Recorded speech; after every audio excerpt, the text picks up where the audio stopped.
আচ্ছা, আপনাদের মধ্যে কেউ কখনো চেয়েছেন আবার মায়ের কোলে ফিরে যেতে, বা বারান্দায় দাঁড়িয়ে অপেক্ষা করতে বাবা কখন সাইকেল নিয়ে বাড়ি ফিরবে, অথবা ভবিষ্যতে নিজেকে দেখতে আপনি কেমন হলেন, সফল, একা না সুখী ব্যক্তি, অথবা নিজের মৃত্যুর দিন নিজের নাতি নাতনিদেরকে তাহলে কেমন লাগতো বলুন তো।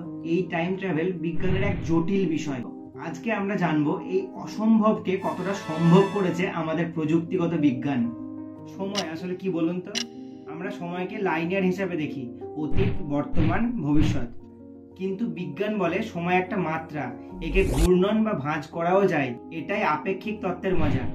আইনস্টাইন বলেছিলেন সময় এবং স্থান একসাথে মিলে তৈরি করে স্পেস টাইম। এখন আমরা জানবো আইনস্টাইনের আপেক্ষিকতা ও টাইম ডাইলেশন। একটি উদাহরণের মাধ্যমে জেনে নিন। ধরুন আপনি একটি মহাকাশযানে বসে আছেন যেটার গতিবেগ আলোর গতিবেগের সমান। তুমি হয়তো সেই স্পেস টাইমে কিছু ঘন্টা ট্রাভেল করলে, কিন্তু তুমি পৃথিবীতে এসে দেখলে কিছু বছর কেটে গেছে। এটাই হলো টাইম ডাইলেশন। আমাদের মহাকাশে থাকা স্যাটেলাইটগুলো যদি প্রতিদিন প্রত্যেকটা মুহূর্তে টাইম ডাইলেশন ঠিক করে না নিত, তাহলে আমাদের লোকেশন সিস্টেম ভেঙে যেত। এই টাইম ট্রাভেলের আরেকটা মজাদার ফ্যাক্ট হচ্ছে টুইন প্যারাডক্স। এটাও কিন্তু ঠিক টাইম ডাইলেশনের মতোই। ধরো দুই যমজ ভাই, এক যমজ ভাই পৃথিবীতে থাকলো এবং আরেকটি ভাই মহাকাশযানে করে আলোর কাছাকাছি গতিবেগ নিয়ে সে কিন্তু মহাকাশে উড়ে বেড়াচ্ছে। যখন সে 5 বছর পর পৃথিবীতে ফিরে এলো, তখন সে দেখলো তার বয়স ঠিক 5 বছর, কিন্তু তার ভাই 50 বছরের বৃদ্ধ। এটাই হলো টুইন প্যারাডক্স। দুজনেই মনে করে তারা স্থির ছিল, কিন্তু মহাকাশ ভ্রমণকারী ভাইয়ের জন্য সময় ছিল ধীর গতির। এই তত্ত্ব রিয়েল ওয়ার্ল্ডেও প্রমাণিত হয়েছে। স্পেস স্টেশনে থাকা নভোচারীদের ক্ষেত্রে সময় খুব অল্প হলেও পৃথিবীর তুলনায় ধীর গতিতে এগোয়।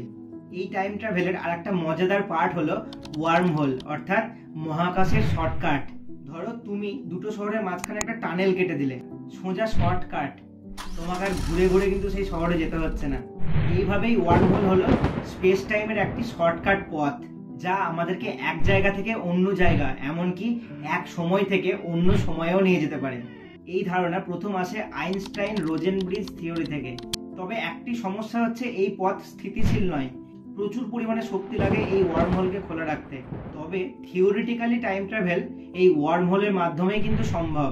টাইম ট্রাভেলের সব থেকে বড় সমস্যা হচ্ছে গ্র্যান্ডফাদার প্যারাডক্স।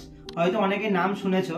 ধরো তুমি অতীতে ফিরে গেলে এবং নিজের দাদুকে, তাহলে তুমি কিভাবে জন্মালে?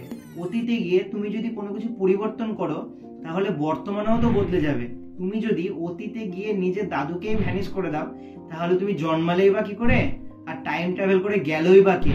বিজ্ঞানীরা তাই বলে টাইম ট্রাভেল হলেও হয়তো অতীতে যাওয়া সম্ভব নয়, বা এমনও হতে পারে অতীতে গেলে ঠিকই, কিন্তু কোনো কিছু পরিবর্তন করতে তুমি পারবে না। তাহলে টাইম ট্রাভেল কি শুধুমাত্র একমুখী? ভবিষ্যতে যাওয়া হয়তো টাইম ডাইলেশনের মাধ্যমে সম্ভব হতে পারে, কিন্তু অতীতে যাওয়া বিজ্ঞানীদের কাছে আজও এক অসম্ভব বিষয়।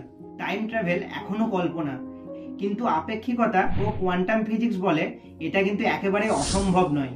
তবে এর সঙ্গে জড়িয়ে আছে অনেক বিপদ, অনেক প্রশ্ন, এবং এই টাইম ট্রাভেল করতে গেলে প্রয়োজন অসীম শক্তির।